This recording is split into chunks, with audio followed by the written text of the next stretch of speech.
నిన్నటి నుంచి Twitter, Facebook, Instagram అందరూ శుద్ధపూసలు అయిపోయారు. మొత్తం అందరూ ఏంటో, ఎస్పెషల్లీ కూటమి కార్యకర్తలు వీళ్ళందరూ శుద్ధపూసలు అయిపోయారు. మా జెండా కూలీలు కావచ్చు, లేకపోతే తెలుగుదేశం పార్టీ పచ్చతమ్ముళ్ళు కావచ్చు, వీళ్ళందరూ శుద్ధపూసలు అయిపోయారు. దేనికంటే వల్లంనేని వంశీ గారిని అరెస్ట్ చేసినందుకు ఆ మొత్తం పాత నారా భువనేశ్వర్ గారి మీద అతను చేసిన కామెంట్స్ ఇవన్నీ గుర్తు చేస్తూ తల్లి లాంటి దాన్ని అంటారా మీరు? ఆవిడ మా తల్లి లాంటిది ఇలా అంటే కొంతమంది ప్రెస్ మీట్లు పెట్టి కూడా అబ్బా మామూలు పర్ఫార్మెన్స్ కదా, ఒక్కొక్కళ్ళు పర్ఫార్మెన్స్ ఎరగదీస్తున్నారు.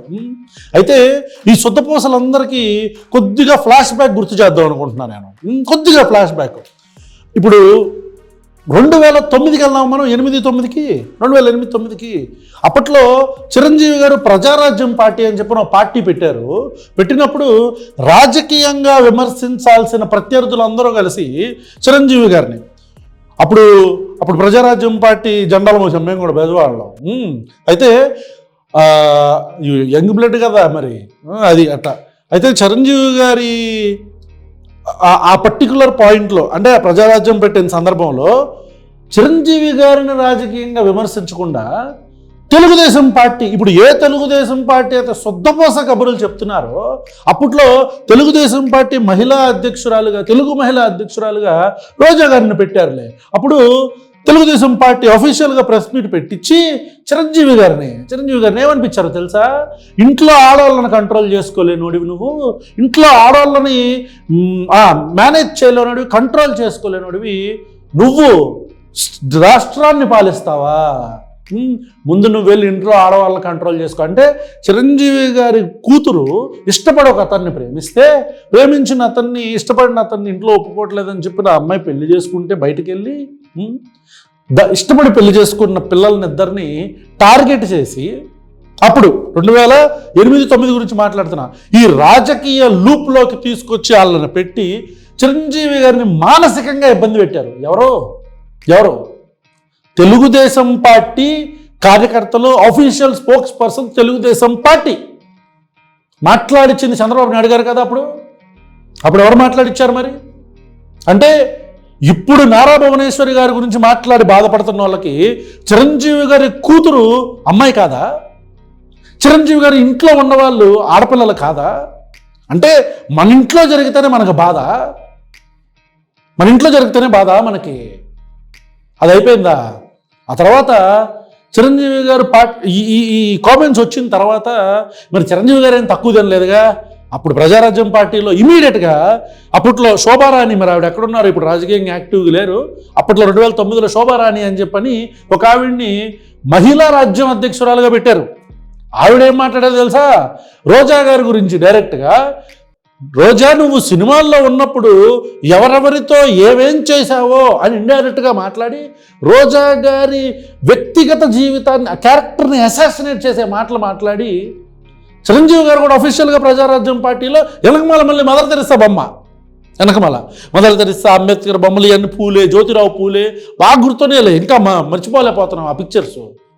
అది పెట్టి వాళ్ళని పెట్టుకొని ముందు క్యారెక్టర్ అసాసినేట్ చేశారు ప్రజారాజ్యం పార్టీ వాళ్ళు. ఎవరిది? ఆర్కే రోజా గారిది. ఆవిడ ఏ పార్టీలో ఉన్నారనేది కాసేపు పక్కన పెడదాం, కానీ ప్రజారాజ్యం పార్టీలో అఫీషియల్గా జరిగిన పనేంటి? చిరంజీవి గారి ఆధ్వర్యంలో శ్రీజాని తిట్టి చిరంజీవి గారి కూతురు గురించి మాట్లాడటం తప్పు అని అనుకుంటున్న టైంలో ఇమీడియట్గా ఇటు నుంచి కూడా రిటాలియేషన్ కూడా ఏం జరిగింది? ఇక్కడ ఫస్ట్ చిరంజీవి గారి కూతురు గురించి మాట్లాడినప్పుడు ఆ రోజు వైఎస్ రాజశేఖర రెడ్డి గారు కావచ్చు, చంద్రబాబు నాయుడు గారు కావచ్చు, దాన్ని మేము ఖండిస్తున్నాం, ఇలాంటి మాటలు మాట్లాడొద్దని మందలిచ్చుంటే పరిస్థితి వీళ్ళు రెండో ప్రెస్ మీట్ పెట్టేదాకా వచ్చి ఉండేది కాదు.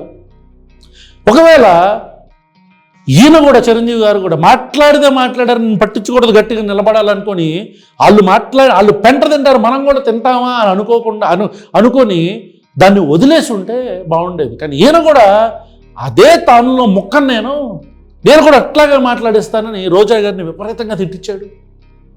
ఇంకా దారుణంగా తిట్టారు. చిరంజీవి గారి కూతురు గురించి కనీసం ఎలోప్ అయిపోయింది అంటే లేచిపోయింది అంటారు కదా, లేచిపోయిందని చెప్పిన మాట్లాడారు. ఇక్కడైతే రోజా గారిని చాలా తీవ్రంగా విమర్శించింది ఆవిడ, శోభారాణి అని ఆవిడ. అప్పట్లో నా అభిమానుడు ఉప ముఖ్యమంత్రి అప్పట్లో కూడా ఉన్నాడు యువరాజ్యం అధ్యక్షుడిగా.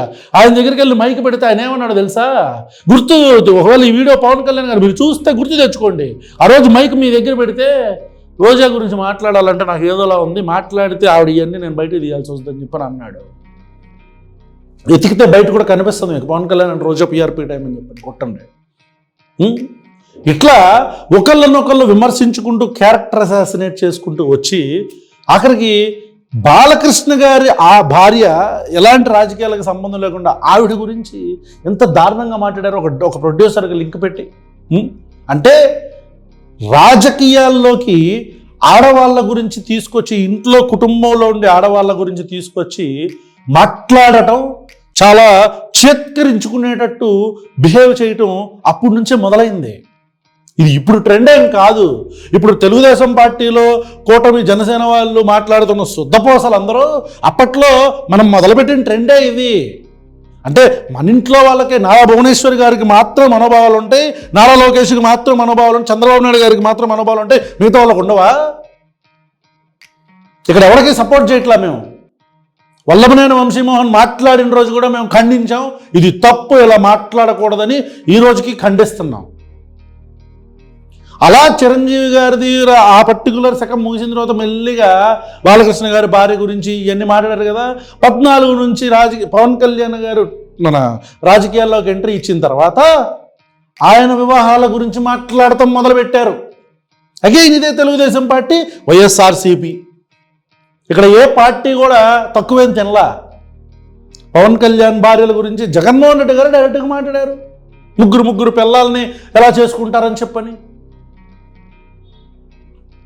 ఒక పార్టీ అధ్యక్షులే పవన్ కళ్యాణ్ గారి భార్యలు అంటే అసలు పవన్ కళ్యాణ్ గారి వివాహాల గురించి ఇదే ప్లాట్ఫామ్ మీద జగన్మోహన్ రెడ్డి గారు మాట్లాడినప్పుడు, ఆయన అధికారంలో ఉన్నప్పుడు మేము ఎన్నోసార్లు ఖండించాం.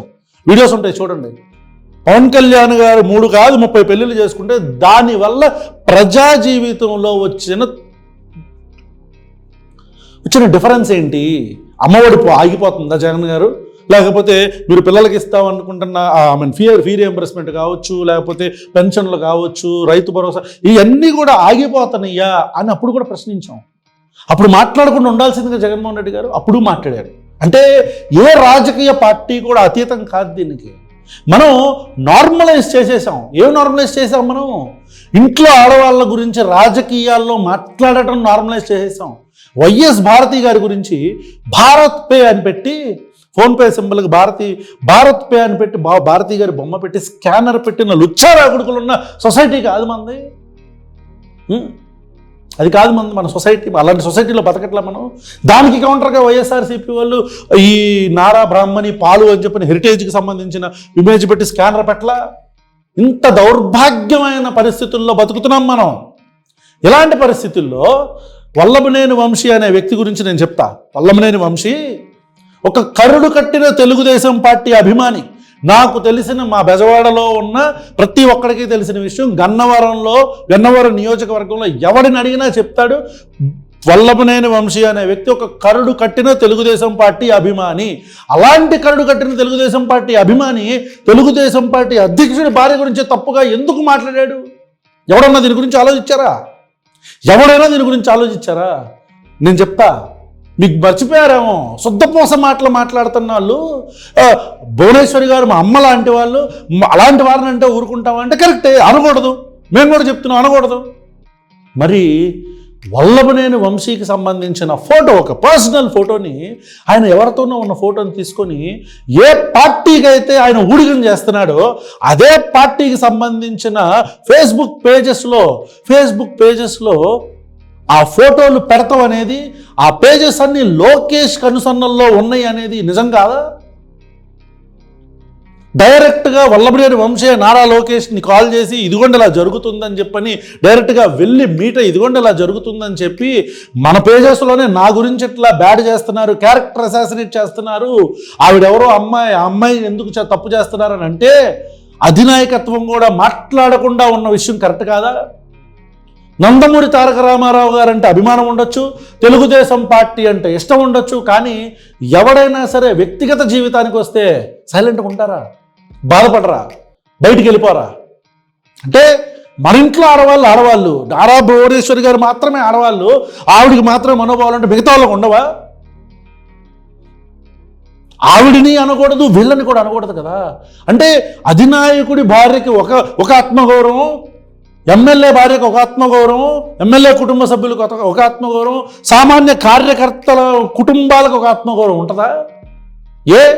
ఆ మాట ఇప్పుడు వల్లభనేని వంశీ మీద ఎలాంటి కక్ష అయితే మనం పెట్టుకున్నామో, మరి వల్లభనేని వంశీ కుటుంబం గురించి మాట్లాడినప్పుడు, అతని ఫోటోలు షేర్ చేసినప్పుడు, మరి ఆ చేసిన నా కొడుకుల మీద యాక్షన్ ఏం తీసుకున్నారు? చేసిన నా కొడుకుల మీద యాక్షన్ ఏం తీసుకున్నారు? ఇక్కడ ఎవడో శుద్ధపూసలు కాదు. చెప్పానుగా, ప్రజారాజ్యం పార్టీ దగ్గర నుంచి ప్రతి ఒక్కడో పాటిస్తున్న పందా ఇది. ఇప్పుడు కొత్తగా వల్లభనేని వంశీమోహన్ మాట్లాడాడు, సరే ఓకే, కాసేపు ఇటువైపు కూడా ఆలోచిద్దాం. అసెంబ్లీలో నా తల్లి గురించి మాట్లాడారని బాధపడుతున్న నారా లోకేష్ గారికి అర్థం కాలేదా? లేకపోతే ఆ అసెంబ్లీ సమావేశం చూడలేదా? ఆ రోజు అంబటి రాంబాబు కదా అక్కడ మాట్లాడింది. అంబటి రాంబాబు గారు అక్కడ మాట్లాడుతున్నప్పుడు, ఆ రోజు అంబటి రాంబాబు గారు అక్కడ మాట్లాడుతున్నప్పుడు అసెంబ్లీలో వెనకమాల నుంచి కామెంట్లు చేయలేదా తెలుగుదేశం పార్టీ వాళ్ళు? గంట అరగంట అని. అంటే సభలో అతను మాట్లాడుతున్నప్పుడు గంట అరగంట అని చెప్పని రెచ్చగొట్టింది ఎవరు? అంటే అంబటి రాంబాబు గారి కూతుర్ల గురించి మనం మాట్లాడతాం, అంబటి రాంబాబు గారి కూతుర్ల మీద పోస్టింగ్లు పెడతాం. నారా భువనేశ్వరి గారికి మాత్రమే ఆత్మగౌరవం ఉంది, అంబటి రాంబాబు కుటుంబానికి ఆత్మగౌరవం లేదు, వల్లభనేని వంశీమోహన్ కుటుంబానికి ఆత్మగౌరవం లేదు. అంతేనా? అంబటి రాంబాబు కూతుర్ల గురించి మనం పోస్టులు పెడతాం, అంబటి రాంబాబు కూతుర్ల గురించి హేళనగా మాట్లాడతాం, అంబటి రాంబాబుని అసెంబ్లీలో గంట అరగంట అంటాం. దానికి రిటాలియేషన్లో అతను మాధవరెడ్డి గారి పేరు చెప్పడం అనేది, అసలు వీళ్ళు ఎందుకు మాట్లాడారు అనేది మనం ఎందుకు మాట్లాడట్లేదు? అంటే మనం గిల్లుతాం, పెర్ర గిల్లుతాం, ఎదుటోడు మాత్రం ఏడవకూడదు, ఏడిస్తే తప్పు. చాలా ఈ రాజకీయాలు చూస్తుంటే ఉమ్మాలనిపిస్తుంది ఒక్కొక్కడి మొహం మీద. ఇకపోతే రెండో విషయం, ఈ వెంజెన్స్ పాలిటిక్స్ అనేది ఎప్పుడు కూడా కరెక్ట్ కాదు. ఈ కూటమి ప్రభుత్వానికి కూడా నేను అదే చెప్పాలనుకుంటున్నాను. ఈరోజు గత కొన్ని సంవత్సరాల క్రితం రఘురామకృష్ణరాజు గారిని అరెస్ట్ చేసి కస్టోడియల్ టార్చర్ జరిగినప్పుడు అమ్మో ఏదో జరిగిపోయిందని బాధపడి మాట్లాడాలి, అడ్రస్ చేయాలి ఖచ్చితంగా. మేము కూడా అంటాం, అది custodial torture is a criminal thing, అది ఏ ప్రభుత్వం అయినా సరే చేయకూడదు. అప్పుడు ఆ విషయంలో బాధపడిన వాళ్ళు ఇప్పుడు వల్లభనేని వంశీమోహన్ కొట్టాలి అంటున్నారు కదా. మరి ఇది ఏంటి? ఇంత హిపోక్రసీయా? మేము అప్పుడు తప్పని చెప్తున్నాం, ఇప్పుడు తప్పని చెప్తాం. ఈ వెంజెన్స్ పాలిటిక్స్ అనేవి ఎప్పుడు కూడా సిస్టమ్కి మంచిది కాదు. మీరందరూ కలిసి ఈ సిస్టంలో ఆడవాళ్ళని తిట్టడం, ప్రెస్ మీట్లో బూతులు తిట్టడం, వెంజెన్స్ పాలిటిక్స్ అంటే కస్టోడియల్ టార్చర్, ఇవన్నీ కూడా నార్మలైజ్ చేసేస్తున్నారు ఈ రాజకీయ పార్టీలు. ప్రజలు గుర్తుంచుకోవాలి, ప్రజలు అబ్జర్వ్ చేయాలి. ఇవన్నీ కూడా నార్మలైజ్ చేయటం వలన మనకొచ్చిన నష్టం ఏంటి అని మీరు అనుకుంటే, the system is being pushed into ఒక దారుణమైన పరిస్థితికి సిస్టమ్ను పుష్ చేసేస్తున్నాం మనం. దానివల్ల రేపొద్దున్న మీ ఇంట్లో వాళ్ళ గురించి, మా ఇంట్లో వాళ్ళ గురించి, లేదా మిమ్మల్ని అరెస్ట్ చేసినప్పుడైనా, మమ్మల్ని అరెస్ట్ చేసినప్పుడు ఎప్పుడైనా సరే అక్రమ అరెస్టులు ఉండొచ్చు, కస్టోడియల్ టార్చర్ ఉండొచ్చు, మాట్లాడటానికి ఏమి ఉండదు. అప్పుడు కూటమి ఎక్కడో ఒక చోట దీనికి ఫుల్ స్టాప్ పడాలి. ఒకవేళ ఇక్కడ కనుక ఫుల్ స్టాప్ మనం ఇప్పుడు కూడా చెప్పకపోతే గుర్తుపెట్టుకోవాలి, కూటమి ప్రభుత్వం కూడా, ప్రభుత్వాలు ఎప్పుడూ కూడా శాశ్వతం కాదు, ఇట్స్ ఎ సైకిల్. రేపొద్దున మళ్ళీ వాళ్ళ ప్రభుత్వం వచ్చింది అనుకోండి, అప్పుడు అరెస్టులు చేయలేరా? మొన్న చంద్రబాబు నాయుడు గారిని అరెస్ట్ చేసిన వాళ్ళు ఇప్పుడు నారా లోకేష్ని చేయలేరా తర్వాత? సో ఆ తర్వాత మళ్ళీ కూటమి ప్రభుత్వం రావచ్చు, లేదా తెలుగుదేశం పార్టీ రావచ్చు. అప్పుడు మళ్ళీ జగన్మోహన్ రెడ్డి గారి మీద వెంజెన్స్ తీసుకోవచ్చు. This is not at all something good for the society or for the people. గొంతు చించుకొని అరిస్తావటం తప్ప ఈ నా కొడుకులకు అర్థం అవ్వదు, సావదు. వ్యూవర్స్ మీరన్నా అర్థం చేసుకుంటారని అనుకుంటున్నాను. థ్యాంక్ యూ సో మచ్ అండి.